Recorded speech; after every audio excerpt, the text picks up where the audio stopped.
Welcome to another episode of Mythic Drafting, where today we're doing another Lord of the Rings draft. Pretty interesting first pick here. I've got Irma, Marshal of Rohan, haste 4/4. Whenever one or more other attacking legendary creatures you control die, you untap all creatures you control. And then after this phase, there's an additional combat phase. And that ability can only trigger once each turn. But Irma's just a bit of a house as a 4/4 haste for 4.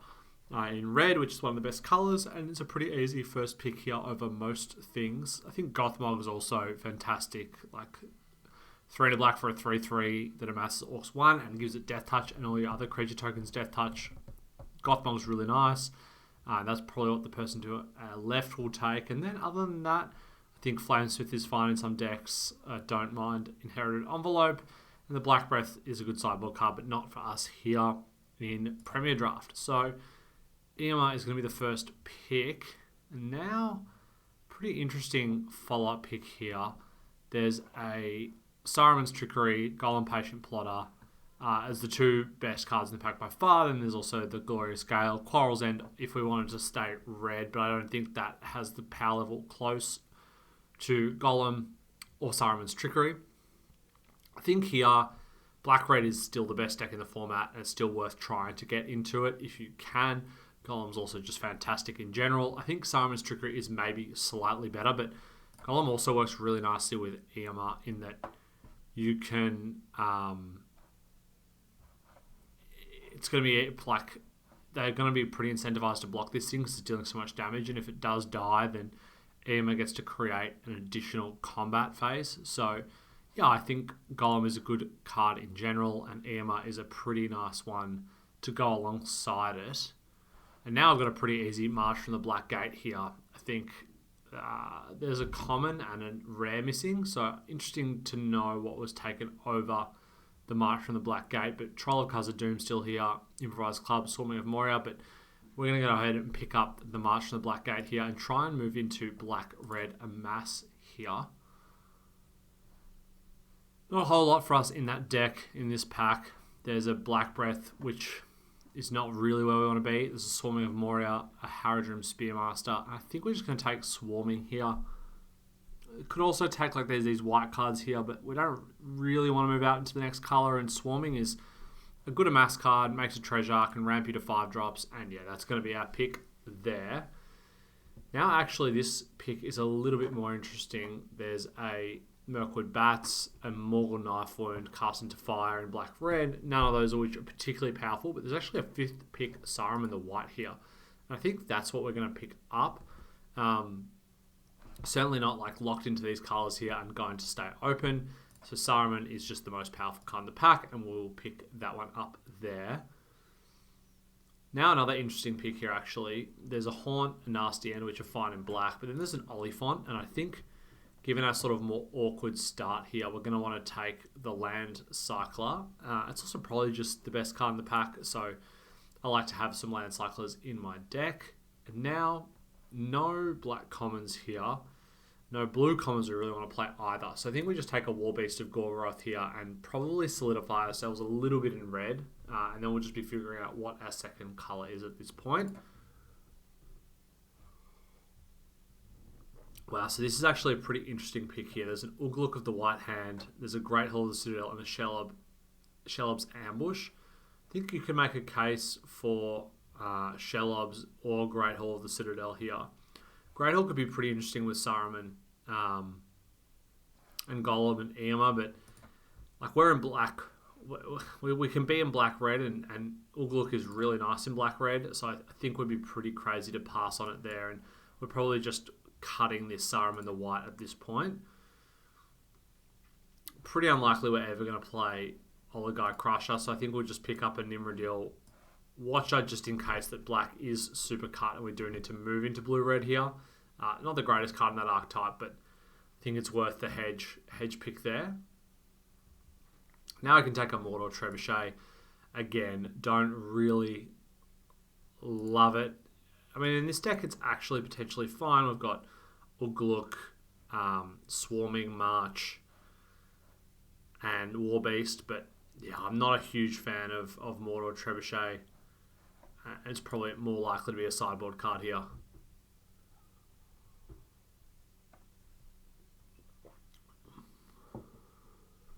So yeah, I think this is kind of the point where, we're still open. We're probably pretty solidly in red. But now I think I don't really love Gimli. I think Gimli is pretty mediocre. A 4/3 trample in this format. It just dies to Smite the Deathless. And Dreadful of the Storm is actually a real card. Base power 5. It's a great trick, and the ring tempts you. It's actually a lot better than you think, because you really want to have a critical mass of ring tempts you if that's the deck you're going down. And Dreadful of the Storm does a really nice job of basically trading 1 for 1 and then ticking you up one of your the ring steps that you need to get to the good ones, like the second one and the fourth one if you're getting there. Now I've got a pretty interesting pack here, because there's not a lot in black or red, just those colours. There is a King of the Oathbreakers, which is super solid, and a Denethor, which is also solid in black-white. There's also a Bilbo Retired Burglar here. And given we've got, these Nimrodil Watchers, the Saruman, I actually think we're just going to take Bilbo here and hedge our bets. Black didn't really feel super open, and yeah, I think that Blue-Red is a pretty solid deck, and Bilbo is one of the better cards in that deck.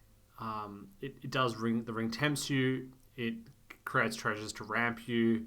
It's just a super solid card, and I think that's going to be the pick for us there.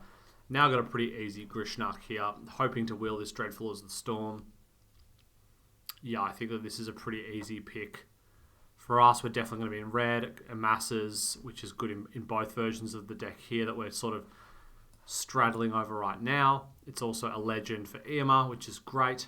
So yeah, pretty happy to pick this one up and hoping to wheel like Breaking of the Fellowship or Dreadful as the Storm and pick up another Ring Temptress card. But yeah, we're definitely just going to take Grishnak here and move on.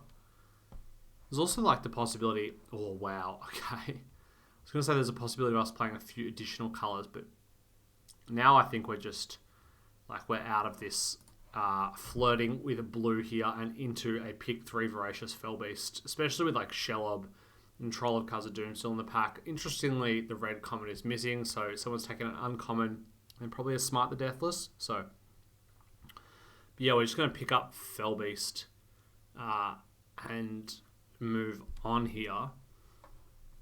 There's no argument, I don't think, to taking Shelob, and you could take Saruman's Trickery if you really wanted to be in blue-red, but I think Fellbeast is just such a strong card and a huge signal that black is at least open a couple of picks to our left. Now another interesting pick here. No black common, so that's missing. There's a Rise of the Witch King, which is by far the most powerful card in the pack, and then there's an Oliphant, Quarrel's End, and Swarming of Moria that we would play. I think I'm actually going to spec a pick on the Rise of the Witch King here. I think that the power upside of one of these 3 cards is just worth it. And given we've already got the Oliphant, I think that it's worth the pick there. And now we're going to be very happy here with a Mordor Muster. That's the perfect card for us. I mean, Breaking the Fellowship, Lancer, and Swarming are all fine, but Mortal Muster is, just very, very solid. Exactly what we want in this deck and what we're going to be taking. Wow, so now there's a Fall of Ka'Andros, which is a fine card, but a little bit awkward in that it doesn't really impact the board until you get to 8 lands. And I think when there's a Grim or Wormtongue here, that's what we're going to pick. I would love a Generous Ent with the Rise of the Witch King.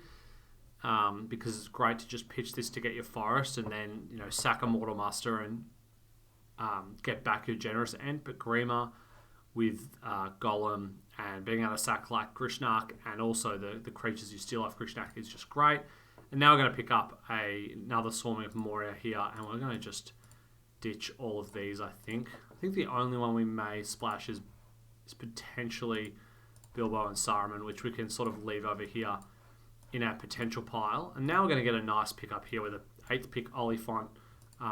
Pretty happy to see that there. Now we're just going to take a Stern Scolding. We're not playing any of these other cards. I don't think we're playing Stern Scolding either, but yeah, it's the only card I could potentially see us ever playing.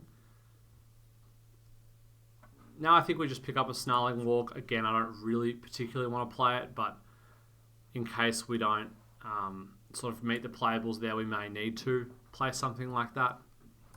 Wow, so do we want a Coral's End or the additional Oliphant here? I think Oliphant's going to be where it's at. Wow, so now breaking of the Fellowship, or I think we actually want the Fellowship here. The Ring Temps is nice with Golem. A couple of other ones we haven't. Well, we might actually play Cyril Ungol Patrol here. Wow, so this is a huge pack for us. I mean, Endural Flame of the West is one of the best cards in the set here. So to open that up is really nice. I mean, we just take this whole pack here. There's a Golem's Bite, Rally, Great Hall of the Citadel, Generous Ant, tons of stuff we would play. But yeah, Endural Flames of the West is where we're going to be at here. The card is just absolutely busted in any deck. And yeah, it's going to be pretty nice in this one as well. So wow, this pack is also interesting here. There's a Grishnark, and then there's a Smite the Deathless. I think Grishnark is really nice in this deck, but I actually think we need the Smite the Deathless more than we need the Grishnark here. We've got not a ton of removal with just breaking the Fellowship and potentially Rise of the Witch King here. And yeah, I think Smite is going to be where it's at, and we're hoping to wheel maybe Sam's Desperate Rescue, but I think that's pretty unlikely. We're not wheeling Gandalf either, but we're not going to complain when we're getting a Smite the Deathless passed to us. We're also not going to complain when we get a second Voracious Fellbeast here. Very happy to see that. Gandalf, Friend of the Shire as well in the pack. So Black Common missing as well, which means I assume someone took Claim the Precious or Dunland Crabane of a Voracious Fellbeast, but both of those picks I think are just incorrect. So we're very happy with the Fellbeast here. And now we're going to pick up a Shelob's Ambush. Not a ton for us in this pack. Like Gimli is here. Grond is potentially playable given we have 1, 2, 3, 4, 5, 6 ways to make armies, but I just don't think that's enough to make them good enough, and Shelob's Ambush is going to be far more consistent for us in this deck. Now there's not a ton for us in this deck, in this pack either. I think we're just going to take Gimli. I think it wields the sword well. It's a legend for EMA. It's just a playable level card, and yeah, I'm not super excited by that pick, but it's filler that we kind of need, and yeah, we're going to pick that one up. And now we're going to pick up a Troll of Khazad-dûm here, or an Uruk-hai Berserker actually. I think we actually want the Berserker here more than the Troll. The Ring Temps, we kind of want to get our count up of that a little bit more here. We've got Golem, Breaking. We don't have a ton. Troll would be nice, but I think given we've already got 3 Oliphants here, the Troll is probably going to be better. Now I actually think we're going to take and probably play this Fall of Ka-Andros here. Although maybe not. I think Easterling Vanguard's going to come in. The question is, are we playing this this Rise of the Witch King here or not? I think it's pretty interesting. We've got 2 Swarmings. If we had a Generous Ant, I think I almost definitely would. But we've got 2 Swarmings. We could play one Forest, and that would make it pretty functional. And here we've got 3 Oliphants, so we can probably get away with playing 15, 6. This deck probably wants 16 lands and 3 Oliphants, I think. Especially given we've got Call here. Now we could actually take another Shelob's Ambush. Lorien Revealed's pretty late here. I think we just want the Ambush. I think the Ambush is really nice in this deck, and we probably just cut this. I think this is a bit cute. I think we just run black-red, and we're probably cutting. I mean, we probably should cut the Fall, but it's just so much fun. Don't think I can bring myself to do that. We're probably cutting here. It's maybe the Ungol Patrol, although I don't mind Ungol Patrol. Goblin Fireleap is fine. I'm not particularly impressed by that card. think Grond as well in our deck is not really where we want to be. We can probably play 15 land in this deck and get away with it. Or maybe we just cut one Shelob's Ambush here. Although I think the interaction and the cheap spell is actually worth it with all our little cheap spells here.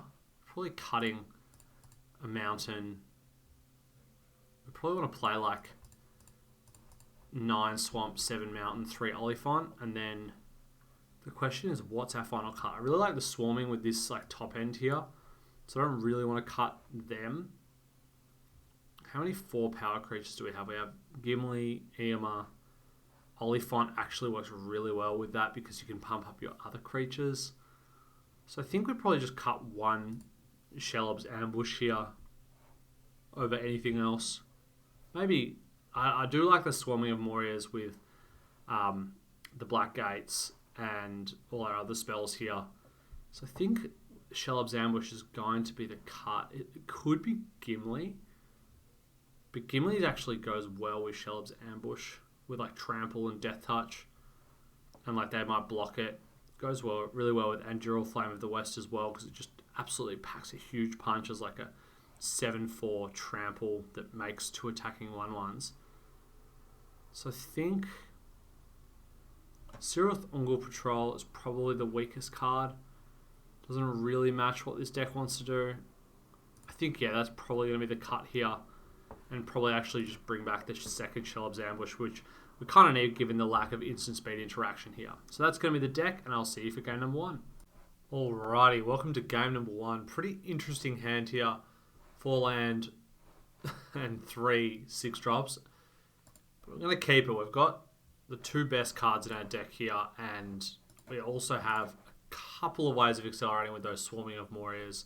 We also have a ton of 2 and 3 drops in the deck, so I'm not too worried about a slower start. And given the upside here, I think it's probably worth it.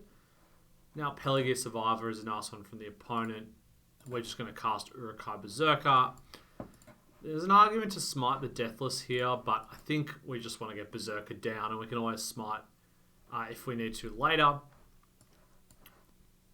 Especially like considering that the Fell Beast will probably eat the Pelagia Survivor. There's an argument there, I think, and to go for it. The opponent, Lorien Revealed, is actually one of the best cards to cast off Pelagia Survivor. The mana acceleration is really nice.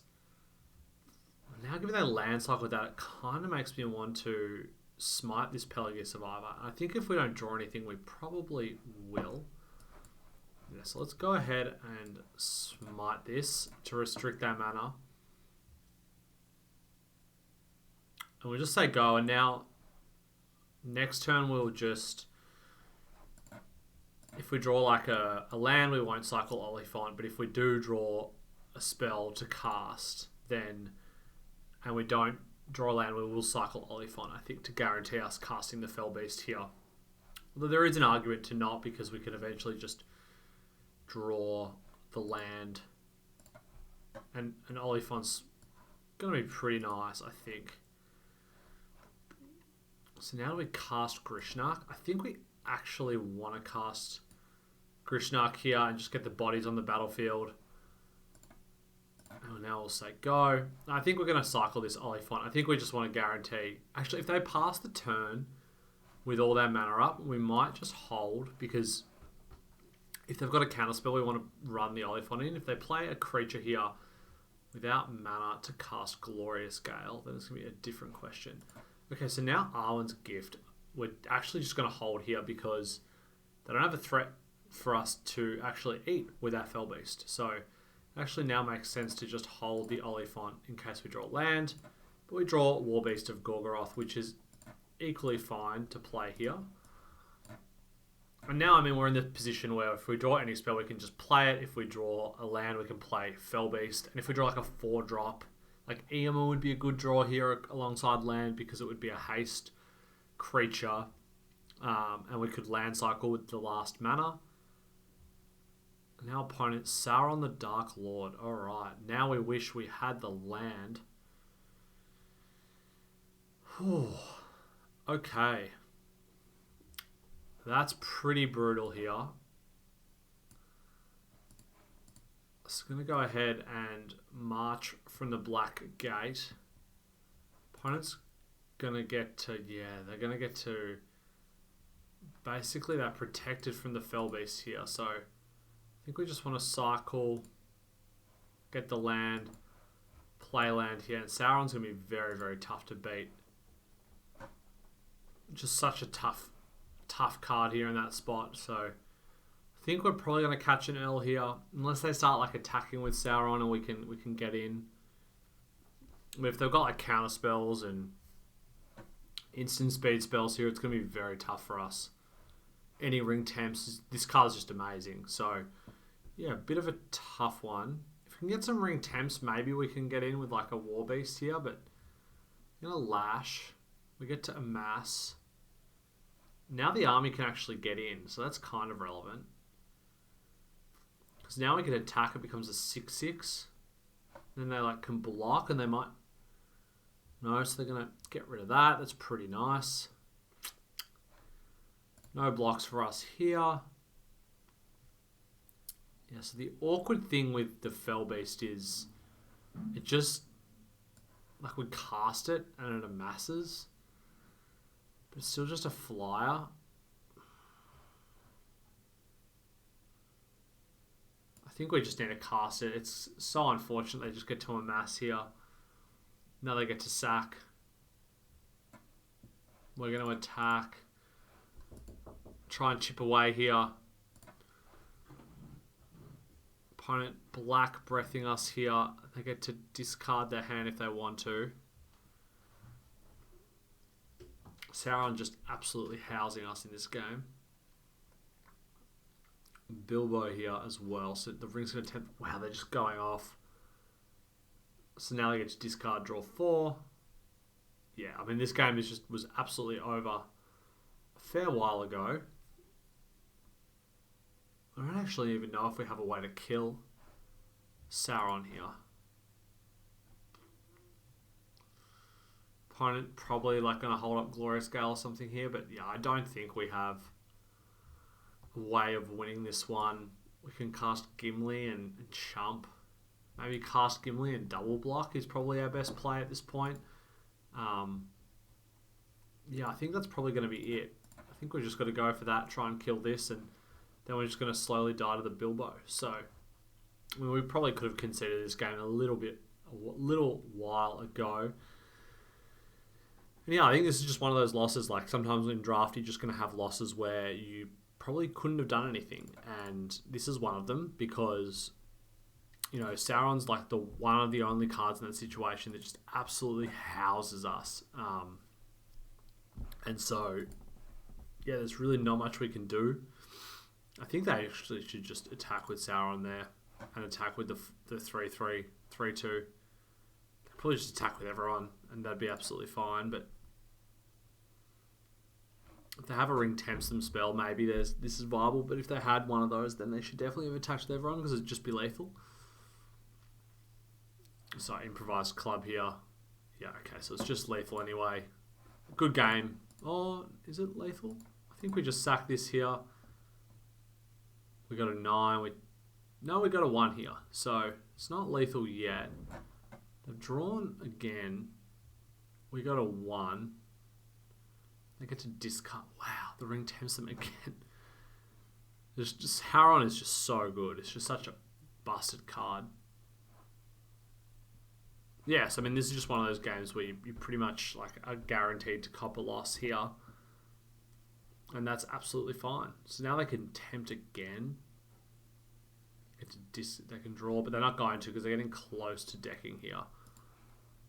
Fall of Khar Andros would have actually been pretty good in this matchup other than the Sauron, but now we're just going to have to Fell Beast, and they're going to sack an Uruk-hai Berserker here, and we'll just die, I think, to the 2/2 here that we can't block. So that's going to be game. That's going to do it. Good game to the opponent, and I'll see you for game number 2. Alrighty, here on to game number 2, and this hand is going to be a keeper. We've got the Oliphant Swarming of Moria combo here, so go Oliphant into Swarming into hopefully Voracious Fellbeast. given we've got Fall of Andros here, I'm pretty happy to just cycle this Oliphant on turn 1. We're going to want to hit 8 land anyway, and that's going to be more important than getting the Oliphant down. So, yeah, happy to cycle here. And it just means if we draw a 2-drop, basically we get to curve out, which we have some 2s. Like if we had drawn Mortal Master that we would have really liked to cast into Swarming of Moria. So, cycling there is pretty nice. And now if we draw like March of the Black Gate, Mortal Master, the hand becomes really nice. And also we can just hold up Smite the Deathless now as well, which is fantastic. Opponent's probably going to play land and go. And we're just going to Swarming of Moria. They might have Glorious Gale here, which we get around nicely. So if they didn't sack that food, which is interesting, Prince Imrahil the Fair here, that's going to get smitten, I think. We could Grima here, but I think it's actually worth just holding to be able to Fell Beast next turn. And we'll just ship the turn here. I think the mana advantage of playing Fell Beast next turn is much better than playing the Grima Wormtongue. But now, of course, they happen to draw the 5/4 here, the 1/1 token. So I think actually we just hold Fell Beast down. We just stick the 5/4. I think it's worth, trying to set up a situation in which the Fell Beast can actually be really nice, and we can play like Grima Wormtongue and Fall of Andros here. Now Woe's Pathfinder, getting a little bit awkward, but we're going to get to put some pressure on the opponent here with the War Beast, and maybe they trade for it here. They might trade Birthday Song. Okay, so now that's actually fine. We get a 4/4 out of the trade, and now we can play Golem and Grima, I think we want to play, and just stick those down. And again, we don't want to waste the Voracious Fellbeast when we have other things to do with our mana here. Also, the treasure could actually be pretty relevant if we get to draw a land here. We can play Fall, and then we can, So they just take out Golem there, and they get to take out Golem and the token, but we can bring Golem back. So that's a pretty nice one for them. But now I think we could return Golem, but I think the question is it worth just falling here? I think it is. I think we're just going to stick Fall, and if we draw land next turn, we're in a great spot. So now I've got that, we can just say go. Grima is going to do a great job of blocking.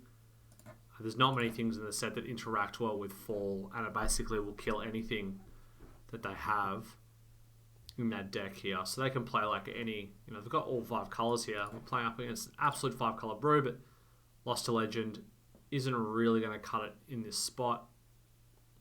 We draw land, and now we can just take out the Pathfinder here, and we get a 6/6. So, yeah, going to be tough for the opponent to beat a resolved Fall of Andros here. And if we don't draw land, we can always just Voracious Fellbeast and have a 4/4 fly that takes out that 1/1 as well. So, opponent's sacking all that food. We're doing much more powerful things. I think this one's pretty close to a wrap at this point. Pretty funny that we basically want to draw just land here. They might have a removal spell for the 6/6, but I think it's, the 2-turn clock here, if they don't, is just a ton of pressure, particularly when we've got the Voracious Fellbeast in hand. But they do have the food, so it's not actually going to be a strict 2-turn clock. But now they're in a situation where they basically can't play any of their creatures because it just dies and it's lethal. And they've just flooded out, so I think we're just going to keep attacking and saying go here. Wow, this thing can be activated at instant speed, so you don't even have to do it. We can just do it on their end step here.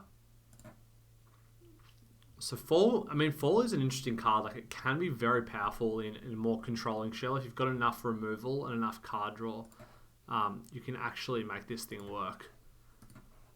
Opponent hit us with a good game. we're going to get our 16-16 here. Massive Orc army. And just beat down with it. And yeah, nice little win there. Much better than game number 1. And I'll see you on the next one. Alrighty, here onto game number 3. This hand's going to be a keeper as well. I'm going to cycle one of these Oliphants on turn 1. We're just not going to need both of them. And we want to just make sure we hit our land drops here. So, and also, I mean, as we just saw with this deck can deal with Flood pretty well. Because if we draw fall at any point, it's just an absolute way of winning the game. And now, so I think, yeah, we just want to attack here first. And then we'll just stick the Andural here. I don't think there's a counterspell for it. So, may as well just stick it. Now we can go march, suit up our Orc here, and attack. Ooh. Westfold Rider, one of the only ways there. That must have been off the top as well, because otherwise they would have played that, I feel like. So yeah, that's a little bit unfortunate for us, but it does take up that turn, and we're going to get to march here.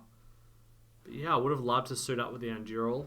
It's one of the more broken cards in the format, so nice for the opponent to have the Westfold Rider there. Westfold Rider is actually a pretty nice card. The only reason it's not particularly great is just because the it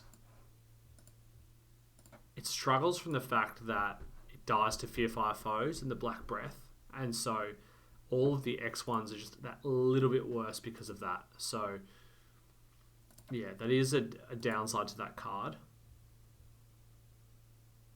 But it is nice to have it to just deal with like the Horn of Gondor and Anduril, and in decks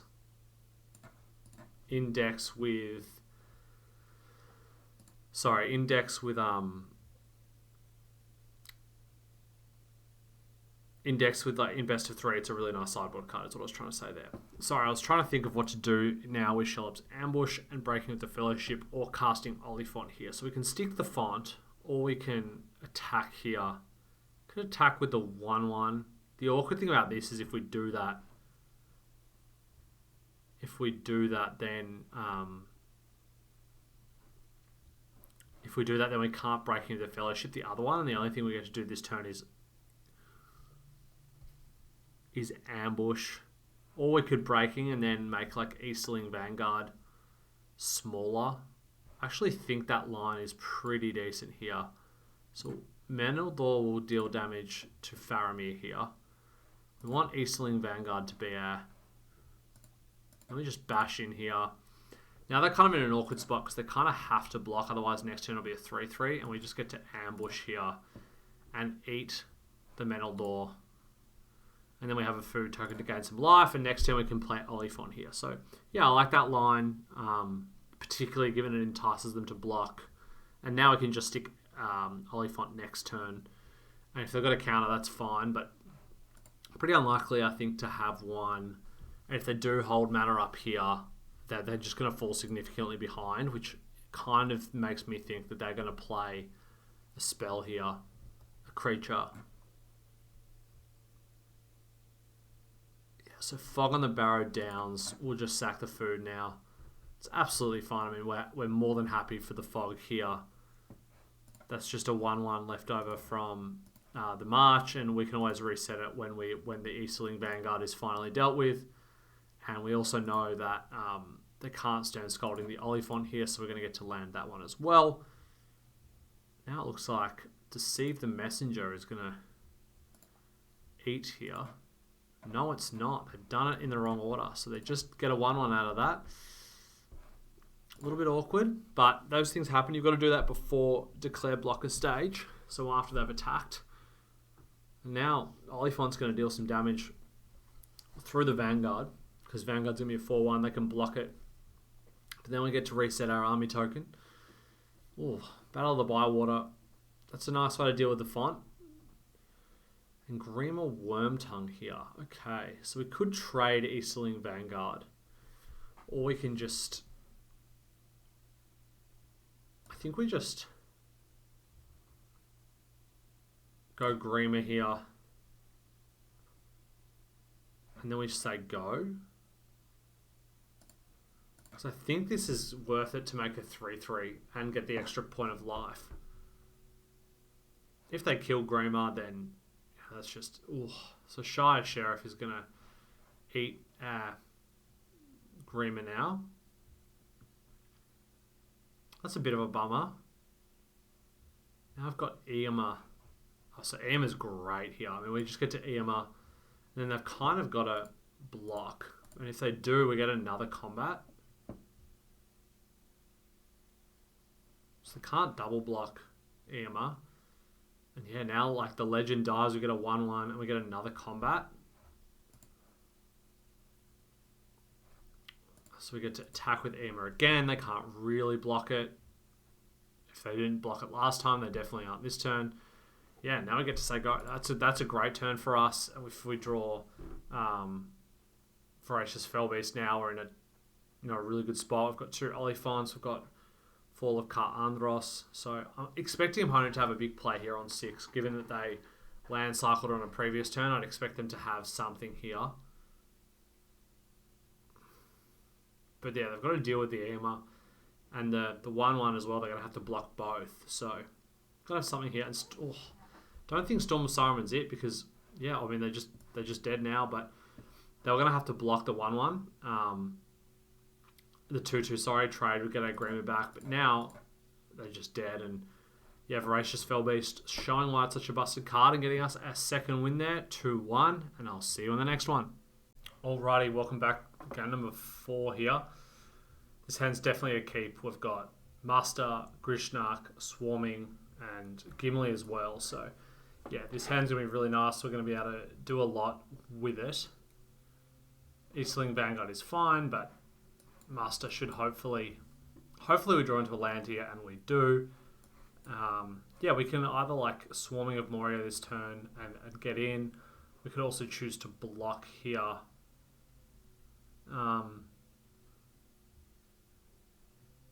I'm just thinking about whether we should actually just block here. I think we actually are fine blocking. We can just Swarming of Moria next turn. Dunlin Crebain now. That's fine. Yeah, so now I think we just Swarming of Moria.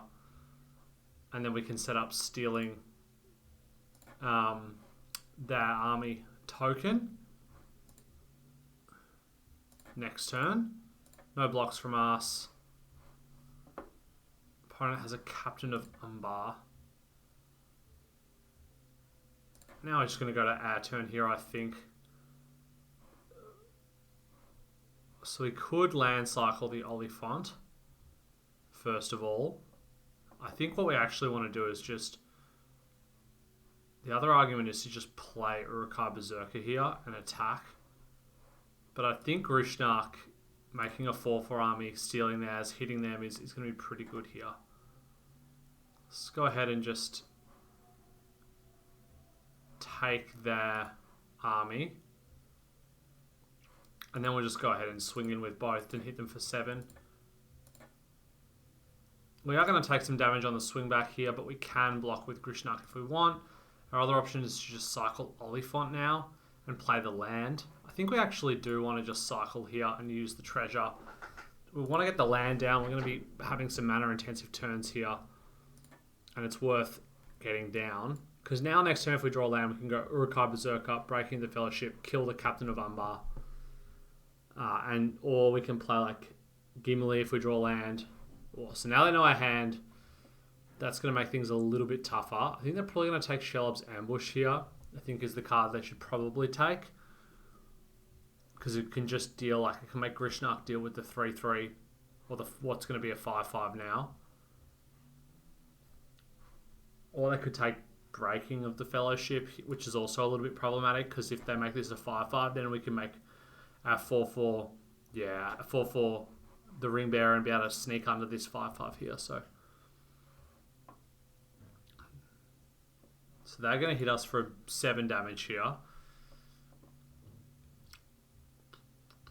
So Marshal of the Black Gate is particularly bad here. But I think what we can do is we can just play Gimli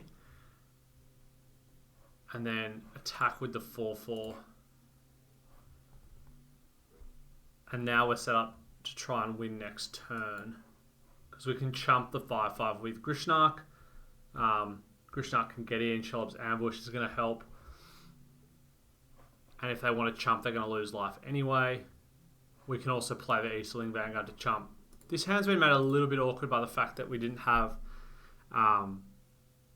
Swamp. And I think as well in hindsight, we probably should have played...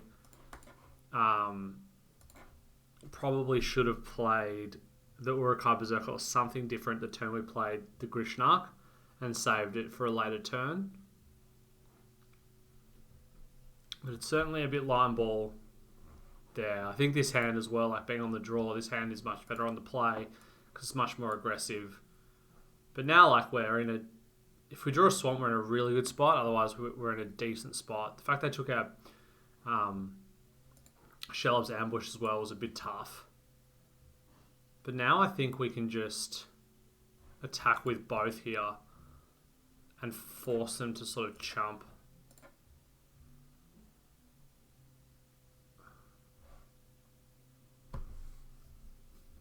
Because we can play Easterling Vanguard and Uruk-hai Berserker next turn.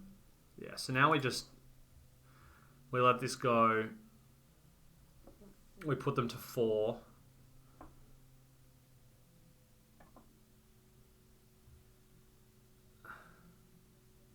So I play a bit of Downfall now.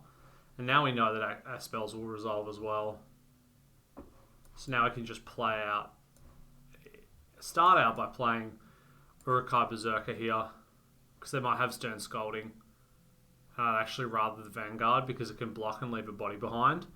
And we can play use March from the Black Gate to have a 2/2, 3/3 effectively, and have 2 lethal threats next turn. So I'd prefer to get that one down. And now I think we want Uruk-hai Berserker to have Tempting because this one already has Trample. Yeah, so they're probably just going to cycle Umbar here. And we're going to be set up to chump the 5/5. And we've got decent blocks in both of these if they want to attack. See, a little bit awkward of a turn when we played the Grishnak, and the 5/5 certainly off the Torment of Golem was a bit problematic for us, for them breaking the Fellowship. But I think here, given they've only got 5 mana, we might be alright. They have like Horses of the Brunei and we're just dead. But I don't think there's any real line we had to play around them having a Horses, and Horses is more of a blue-red card than it is a blue-black card, so...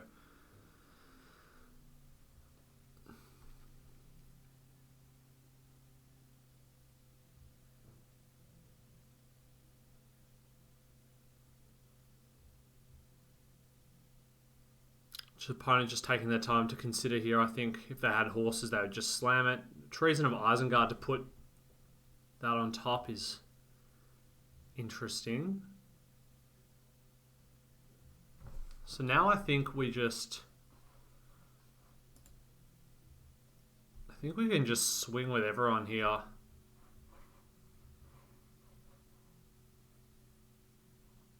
And yeah, they kind of are put in a pretty tough spot. And I think we have the blocker. So I think, yeah, let's just go for the swing. They probably block with the 7/7 here.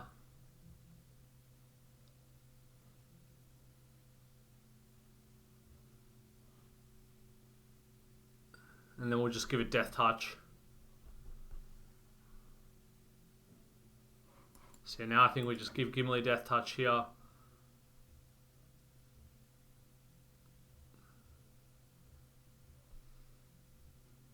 They're going to loot with Umbar. Umbar's going to die. Their other one's going to die.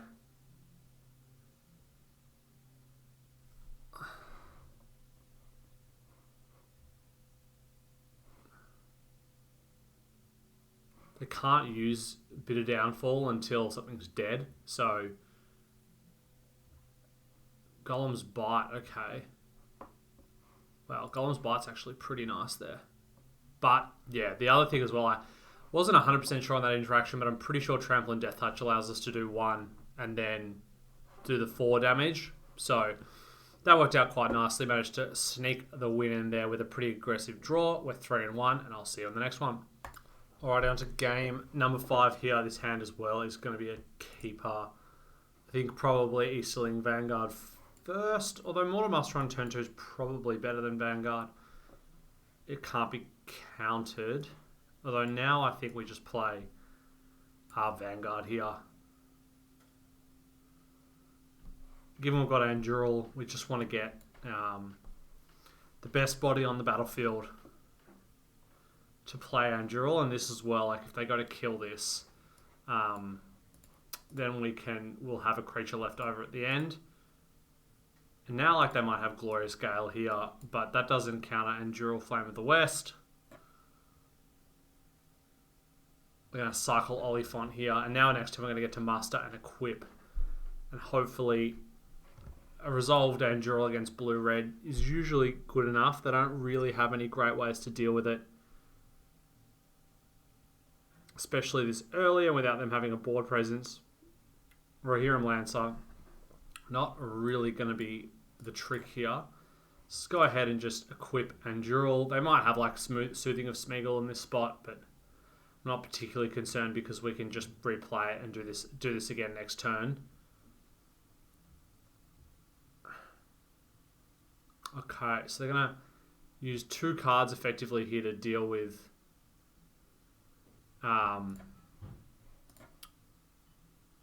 this. Basically, they just delayed the attack there, and they're 2 cards down as a result. So that's a pretty big win for us. Grishnak as well is going to be able to steal basically anything. Well, they can... Oh, that's actually pretty nice. Non-legendary creature. So why didn't this work? Less than equal... Oh, of course, because our army is a 4 army tough beast. So I'm going to go ahead and steal here the 2/2 for the turn. And then I think we'll just Mortal Master as well. But maybe we should have done that first. Doesn't matter. I was wondering whether the Master might go on day 1, but that game was pretty clearly over. And Anduril just doing work. 4-1. Let's see if we can close out this trophy.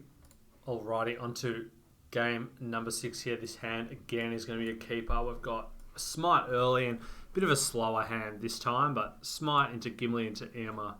It's going to be pretty good. Especially, we're just going to straight up Smite this halfling here. We don't want them accelerating into any big creatures early. We want to have the tempo in the matchup. So now, yeah, a little bit of a slow roll here, but I think we're going to go Gimli into Irma. Just, it means that when we attack with Irma, we're going to have the actual trample there to work and give us 2 turns. They can... they will be able to block with Glorfindel, but the additional combat cycle from Irma is probably going to be worth it. And if they just kill Gimli here, we'd still just play. Okay, so we're definitely not blocking. They can hit us for 3. They're going to take a lot more damage on the backswing.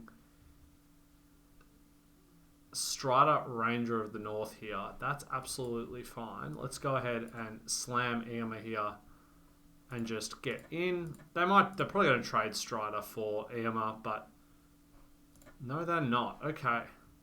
So that puts them to 12. Let's end the turn. We're going to cycle Oliphant at end step so that we can definitely cast Voracious Fellbeast. Because what it's going to do is that they're probably going to hit us for 8 this turn. And then play a creature. And then we're going to Fellbeast them. And clear the way for us to do a ton of damage next turn. Although they may have like an Ents Fury or something here to... Yeah, okay, that's unfortunate in that they take down Irma there. And now the game plays a little bit differently. Depending on what they have.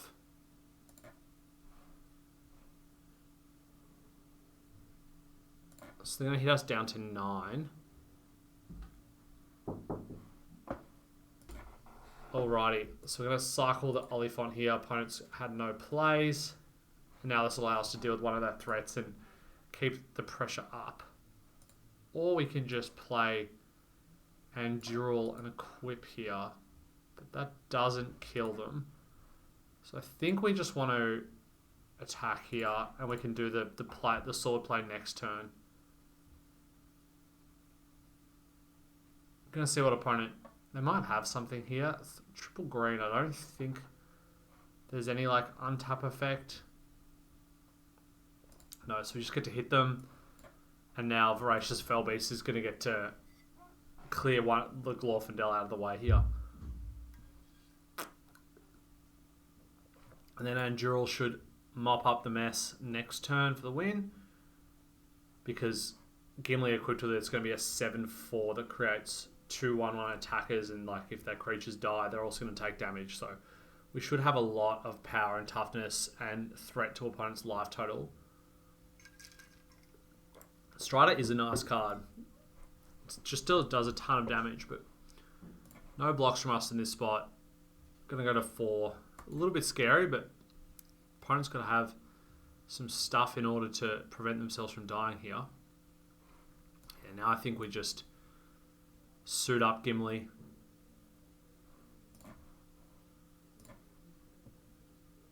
And go for the win here.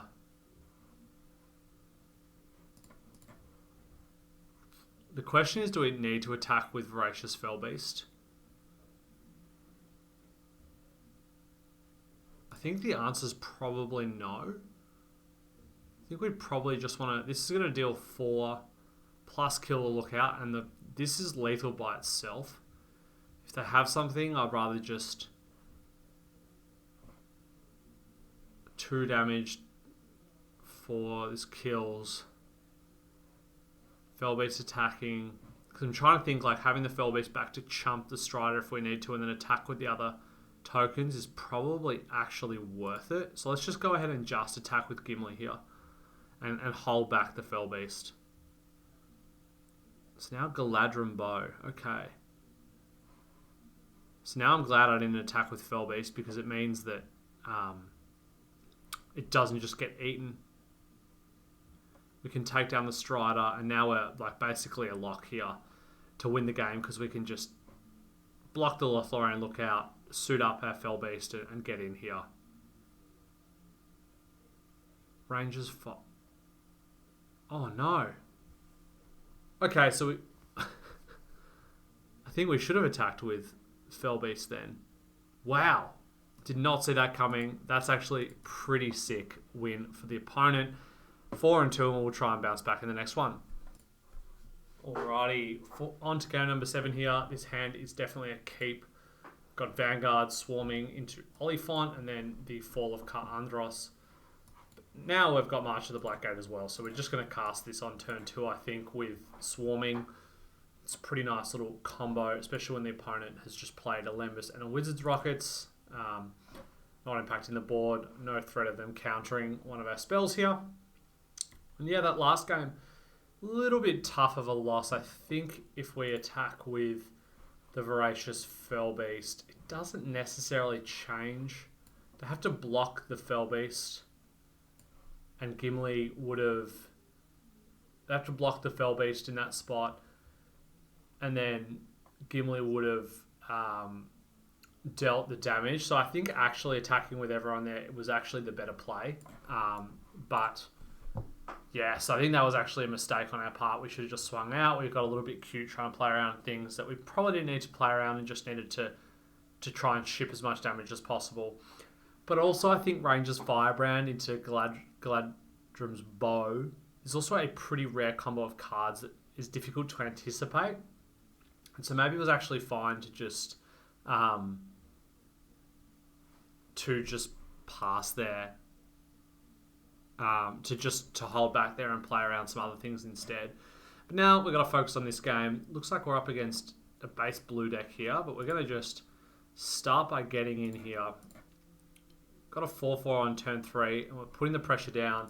If they don't have a way to deal with this, we'll be in a pretty decent spot, but we know blue has isolation and Orthanc, so they may have a decent way to deal with the 4-4 here, but if they don't, it's definitely going to be worth it. And given we have Fall of Ka Andros in our hand as well, not too concerned about running out of card advantage here by like combining half of the Marshal and the Blackgate and the Swarming of Moria into one card that can be dealt with. And the opponent playing Pelagius Survivor here with blue and a green up indicates to me that they don't really probably have an answer for the 4-4. Got Rally at the Hornburg here, which is nice, but Agrima Wormtongue should deal with this pretty well. So opponent is going to get to Tempt. They're going to get to Scry Bunch. Interesting deck here. This looks like they're splashing this Rally, which I don't think can really be that correct. And now they're going to get in with the team. So they're going to race. And we're going to bash them for 5 this turn. And I think we hold off. We don't play the Easterling Vanguard this turn because it allows us to play Oliphant next turn. And additionally, Grim is a really good blocker on this board. We can block Elrond, we can block the 1/1s and the 1/3. So they can't attack us without losing something here. Now they're cycling for a swamp. So it looks like we might be up against the full 5 colours here. Might also be up against a Rise from the Witch King. Wouldn't be surprised to see that be cast now. Sam's Desperate Rescue instead. That's fine. The ring tempts them. Now they're going to sack Lembas to gain some life. Probably should do that before they attack. And especially with the Grima Wormtongue, it's just useless basically. You don't gain any life, and now they're not going to be able to cast anything that they loot for. So there goes an island. We'll happily block here. 2 reasons for that. Like if they want to use a trick there to trade for Grima, I'm fine with that. The other reason being that if they do have a trick and like let's say they have the Glorious Gale in hand, that clears the way for our Oliphant to come down. Voracious Fellbeast and the Font is actually an interesting little one, but on this board, it's definitely going to be Oliphant here. Being able to give a huge army trampler is going to be massive on this board, and also having another trampling threat is going to be very good, especially when we know like opponents probably playing. They're almost certainly playing this Troll of Khazad-dûm next turn. No, they're playing Shelob Ungoliant.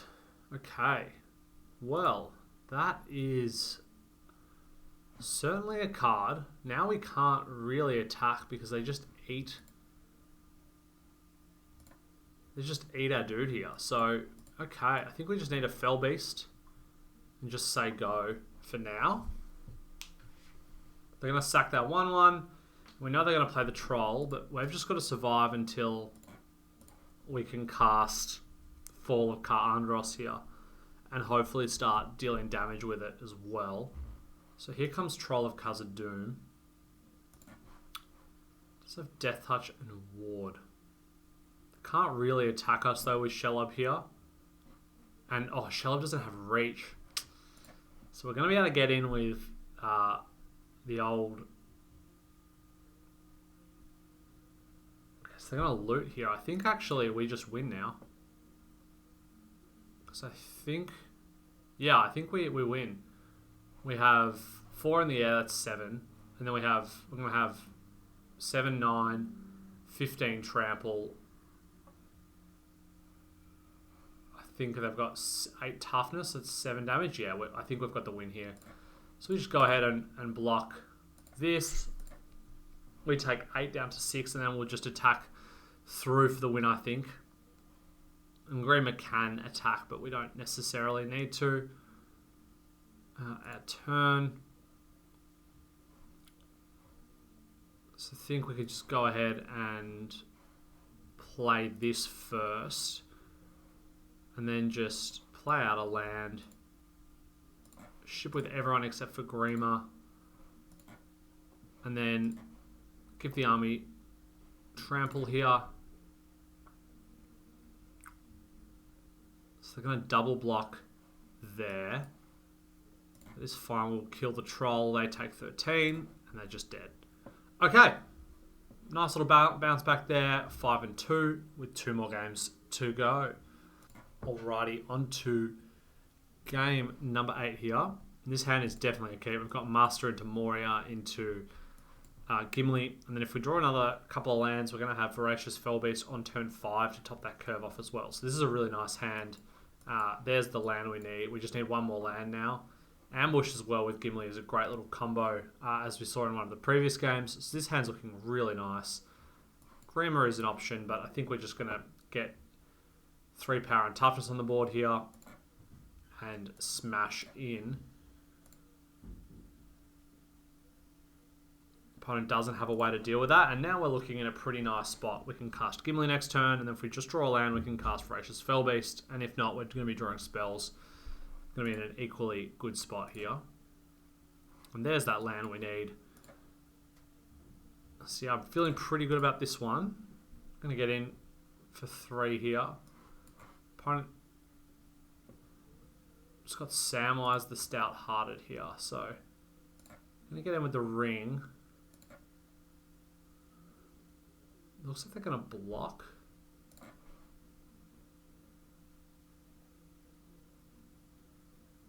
So it gets +1/+3.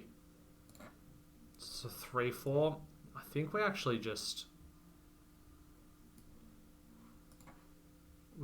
you do this now, like we just 2-for-1 them. It's a pretty big swing. And I think we just cast Gimli as well.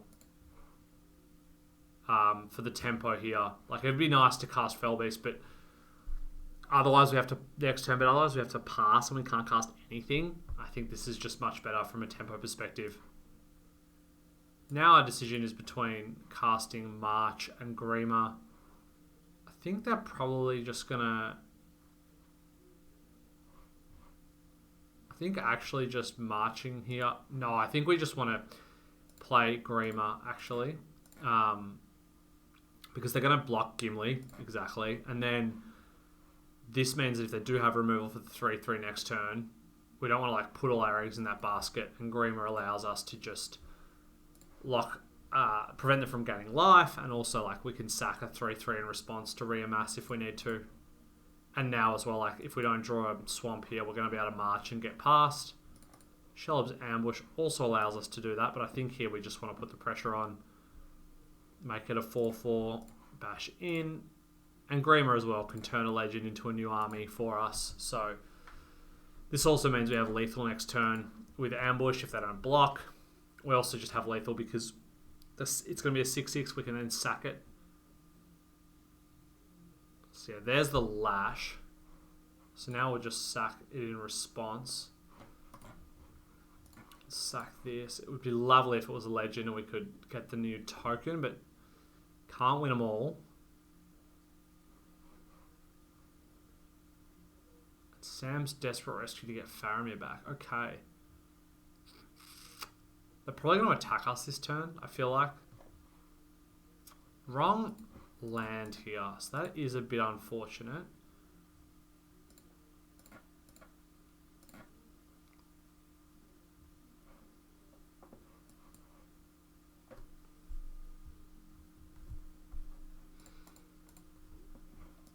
No point in playing the land here because if we draw Swamp, we wouldn't even be able to Fellbeast and Shelob's Ambush. So, yeah, it's just going to be... attack with Grima there. I'm a little bit... Oh, that's what I was worried about. Now they've set up the combo here. This is pretty bad for us. They get to sack Haunt... Oh, they should have sacked the Haunt now and got the 1/1, drawn a card. I'm pretty happy that they didn't do that. There's Smite the Deathless.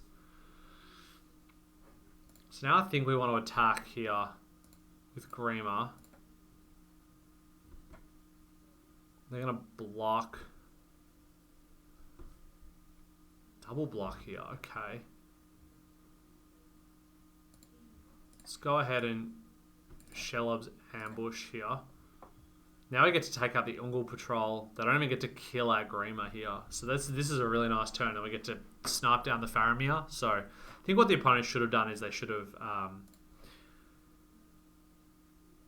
should have sacked this on their turn to draw a card, create a food, and then also trigger Faramir to get a token.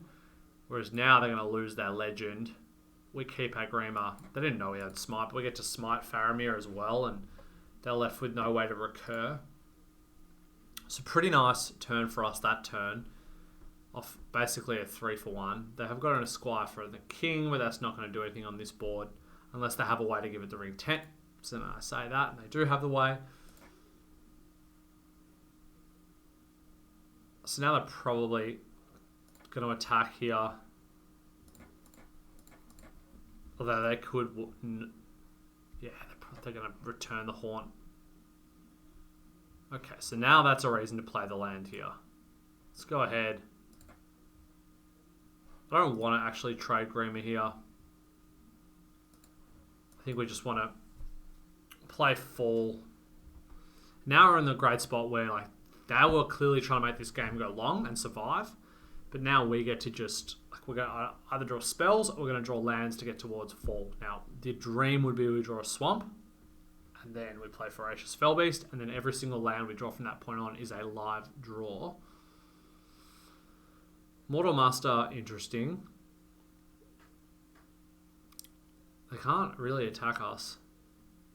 They can if they want to just cycle. I'm fine with that. We just get to eat a Squire here. They could have like the Death Touch. Oh no, sorry, of course, the sack. So they get to, but they use their you cannot pass. I'm going to gain some life. There's the Swamp, so that's the dream draw here. Now we get to Fellbeast. They're going to sack the Haunt. But we get a food token and like the pressure is on them in the air. And it's a great blocker for us, especially given we know they don't have anything here. And Fall is going to quickly take over this game if we just draw one more land.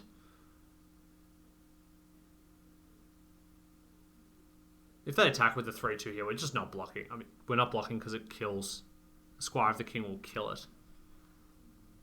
So basically it chooses between attacking with the 3-2 and attacking with the Squire of the King. Because they can't... So they can't cycle if they want to attack with the 3-2. And they've made it pretty clear here they don't have a trick by the way they've attacked. But regardless, in this spot, I'm just not going to block. Given our life total, given the situation here, the fact we've got a food as well, we're on effective 28 life. They're going to do 4 damage. It's just not a problem in the slightest. And the Fellbeast is too good to risk. Probably should have done that before they cycled. But also can't blame them if like maybe they've got 6 drops in their deck that help them. So now we just get to attack here.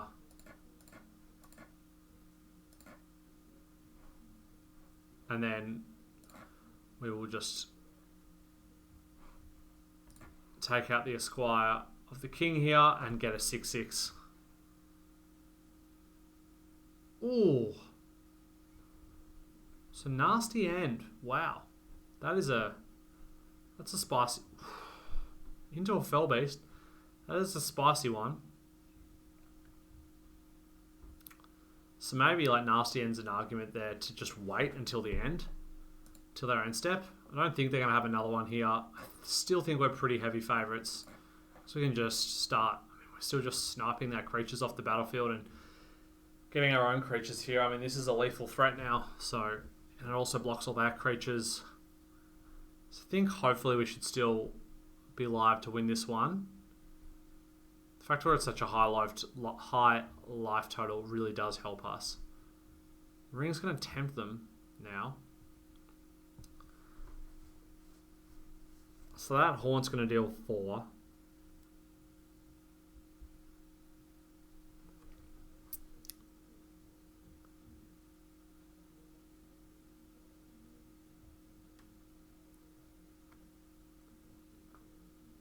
I'm very happy to trade here.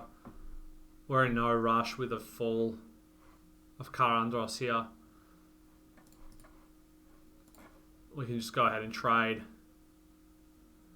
Gonna lose 3. Oh, Dunlan Crebain, okay. Opponent really is doing it here. Now the question is, what do we kill?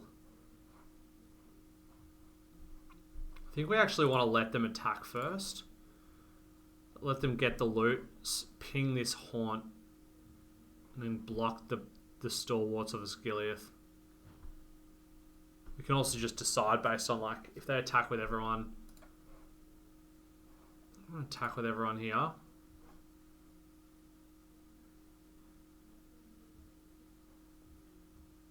Let's go ahead and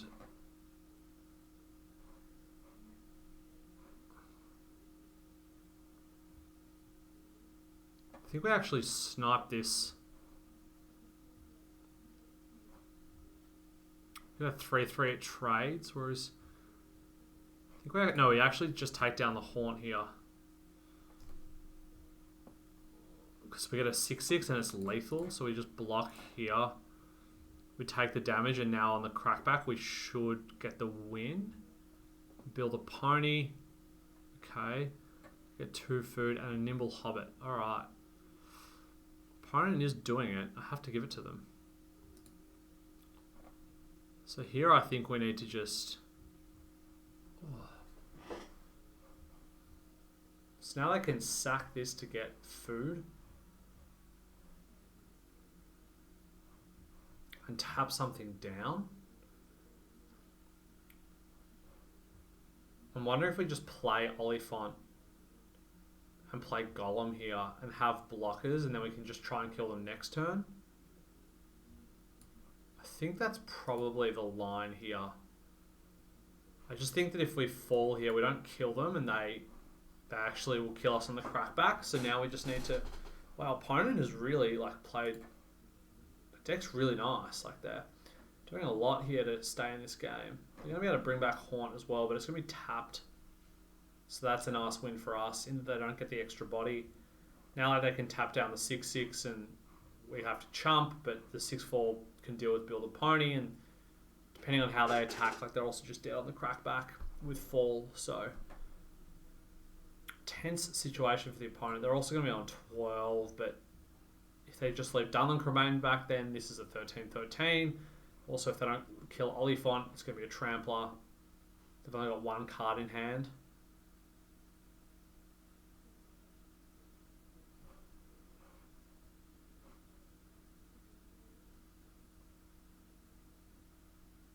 Interesting to see what they draw. Well, they drew. Bit of a slow roll here from the opponent, but they're probably just thinking through the lines that they've got available to them. Because they can attack, tap down this. But they only have... We have to double block if we do that. Yeah, I think this is the only sort of line available sort of to them. But now I think we're pretty happy to just chump, double attack them, and then if this is the blocks here, we can just chump this Stalwarts of a Skiliath.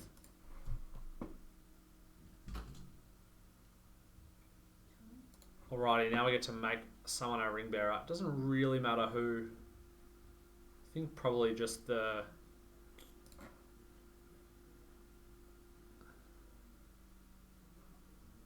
So now we can, so they get to return this tapped. They scry 1. Now we should just be able to attack them, and we have lethal. So I think we just got to go for it this turn. We're going to go to 12, but we get to give trample to our giant army, and then kill one of our blockers. They've both got trample, so it should just... should just win here. So currently we're dealing 6, 15, that's 8. So we need to just kill one here. I think we just kill Build a Pony. Should clear the blocker and give this make this huge. And then we just kill them. Yep. Oh, wow, that was a lot closer than I thought it would be. Nice to get the win there, and we'll play for the trophy in the final match. Alrighty, here we are for game number 7. Apologies, I had a recording malfunction here. Opponent, but we're basically in the mid-stage of the game. We've gone for a Grishnak to try and steal this Westfold Rider here. And I think it's going to be worth using Shelob's Ambush here to protect. They're going to deal 3 damage. We then get to steal the Westfold Rider. And now we get to swing with the team and then sack Westfold Rider to Golem's Patient Plotter. Got to deal a fair bit of damage, and we get back our Golem, and that's a pretty nice turn, I think. Now we can Mortar Buster and Golem Patient Plotter next turn, and eventually we're going to get up to Oliphant as well. So, yeah, apologies for missing the start of this game. But we do manage to get the win. We do manage to get the trophy. Pretty unfortunate with the recording issue there. I do apologise, but I hope you managed to enjoy the video. If you did, be sure to let me know in the comments below what you thought of the draft and what you thought of the gameplay as well. And if you liked the video, be sure to hit a like and subscribe as well. Let's just take one last look at the deck. It's worth noting as well, Magic Online is going to have some cube up in a little bit, and I will definitely be partaking in some cube videos and putting them on the channel. So if you like cube, you can expect to see that here as well. As always, thanks for watching, and I'll see you in the next one.